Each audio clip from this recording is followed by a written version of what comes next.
ಏನು ಇವತ್ತು बोलो भारत माता की बोलो गौ माता की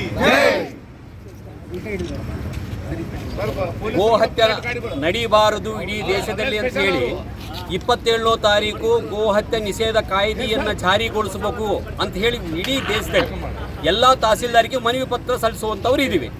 ಯಾಕೆ ಗೋವಿಗೆ ಇಷ್ಟು ವಿಶಿಷ್ಟತೆ ಅಂತಂದರೆ, ಸನಾತನ ಹಿಂದೂ ಧರ್ಮದಲ್ಲಿ ಗೋವಿನಲ್ಲಿ ನಾವು ದೇವಾನುದೇವತೆಗಳನ್ನು ನೋಡುವಂತಹ ಸಮಾಜ ಹಿಂದೂ ಸಮಾಜ. ಆ ಕಾರಣಕ್ಕಾಗಿ 27ನೇ ತಾರೀಕು ತಹಸೀಲ್ದಾರಿಗೆ ಮನವಿ ಕೊಡೋದರ ಮೂಲಕ ಇಡೀ ದೇಶಾದ್ಯಂತ ಗೋಹತ್ಯೆ ನಡೀಬಾರದು, ಗೋಹತ್ಯೆ ಕಾನೂನು ಜಾರಿಗೊಳಿಸಬೇಕು ಅಂತ ಹೇಳಿ ತಹಸೀಲ್ದಾರ್ ಮುಖಾಂತರ ಡಿ.ಸಿ ಅವರಿಗೆ, ಡಿ.ಸಿ ಅವರ ಮುಖಾಂತರ ರಾಷ್ಟ್ರಪತಿಗೆ, ರಾಷ್ಟ್ರಪತಿ ಮುಖಾಂತರ ಪ್ರಧಾನಮಂತ್ರಿಗೆ ಸಲ್ಲಿಸಬೇಕು ಅನ್ನೋ ಒಂದು ಕಾರಣಕ್ಕಾಗಿ ಈ ಗೋಹತ್ಯೆ ಅಭಿಯಾನವನ್ನು ಪ್ರಾರಂಭಿಸಿದ್ದೀವಿ. ಗೋಹತ್ಯೆ ಎಲ್ಲಿನೂ ನಡಬಾರದು. ಎಲ್ಲಿನೋ ರಾಜಸ್ಥಾನದಲ್ಲಿ ಗೋಹತ್ಯೆ ನಿಷೇಧ ಇದೆ, ಉತ್ತರ ಪ್ರದೇಶದಲ್ಲಿ ಗೋಹತ್ಯೆ ನಿಷೇಧ ಇದೆ, ಮತ್ತು ಬಿಹಾರಲ್ಲಿ ಗೋಹತ್ಯೆ ನಿಷೇಧ ಇಲ್ಲ, ಆಂಧ್ರ ಪ್ರದೇಶದಲ್ಲಿ ಗೋಹತ್ಯೆ ನಿಷೇಧ ಇಲ್ಲ, ಕರ್ನಾಟಕದಲ್ಲಿರುವಂತಹ ಗೋಹತ್ಯೆ ನಿಷೇಧ ಕಾನೂನನ್ನು ವಾಪಸ್ ಪಡೆದಿದ್ದಾರೆ. ಆ ಕಾರಣಕ್ಕಾಗಿ ಇಡೀ ದೇಶದಲ್ಲಿ ಗೋಹತ್ಯೆ ನಿಷೇಧ ಕಾಯ್ದೆಯನ್ನು ಜಾರಿಗೊಳಿಸಬೇಕು, ಗೋವಿನ ನಮ್ಮ ದೇಶೀಯ ಪ್ರಾಣಿಯಾಗಿ ಗುರುತಿಸಬೇಕು ಅಂಥೇಳಿ, ಈ ಗೋಹತ್ಯದ ಮುಕ್ತ ಮಾಡಬೇಕು ಅಂಥೇಳಿ ಈ ಅಭಿಯಾನ 27ನೇ ತಾರೀಕು ಸೋಮವಾರ ಬೆಳಗ್ಗೆ ರಾಘವ ಕಲಾಮಂದಿರದಿಂದ ತಹಸೀಲ್ದಾರ್ ಆಫೀಸ್ಗೆ ಒಂದು ರ್ಯಾಲಿ ಮುಖಾಂತರ ಹೋಗಿ ಮನವಿ ಪತ್ರ ಕೊಡೋರಿದ್ದೀವಿ. ತಾವೆಲ್ಲರೂ ಈ ಕಾರ್ಯಕ್ರಮದಲ್ಲಿ ಭಾಗವಹಿಸಿ ಈ ಗೋಹತ್ಯೆ ಮಾಡುವಂಥದ್ದು ಖಂಡಿಸಬೇಕು ಅಂತೇಳಿ ನಿಮ್ಮ ಹತ್ರ ನಾನು ಪ್ರಾರ್ಥನೆ ಮಾಡ್ತೀನಿ. ಇವತ್ತಿನ ಬೈಕ್ ರ್ಯಾಲಿ ಬಗ್ಗೆ ಹೇಳಿ. ಇವತ್ತಿನ ಬೈಕ್ ರ್ಯಾಲಿ ಉದ್ದೇಶ 27ನೇ ತಾರೀಕು ಆಗುವಂತಹ ಈ ಗೋಹತ್ಯೆ ನಿಷೇಧ ಕಾಯ್ದೆಯನ್ನು ಜಾರಿಗೊಳಿಸಬೇಕು ಅಂತೇಳಿ ಒಂದು ಅಭಿಯಾನವನ್ನು ಪ್ರಾರಂಭಿಸಿದ್ದೀವಿ.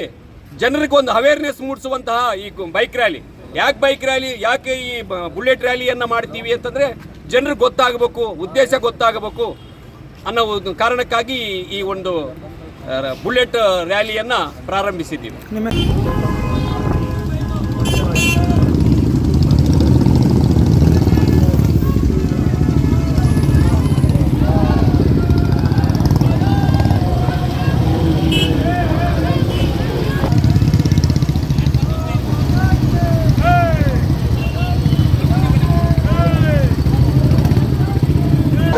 ರಕ್ಷಣೆಯಲ್ಲಿ ಏಕತೆಯ ಮಹಾಸಭೆ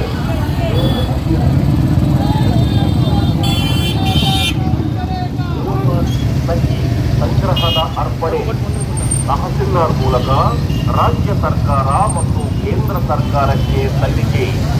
ಈ ಮೂಲಕ ದೇಶಾದ್ಯಂತ ಸಂಪೂರ್ಣ ಗೋಹತ್ಯೆ ನಿಷೇಧ ಮಸೂದೆ ಕಟ್ಟುನಿಟ್ಟಾಗಿ ಜಾರಿ ತರಬೇಕು. सारे देश में गौ हत्या को निषेध के लिए कानून को जारी करने के लिए ये रैली 27 अप्रैल को की गई है. ये सारे देश का अभियान है.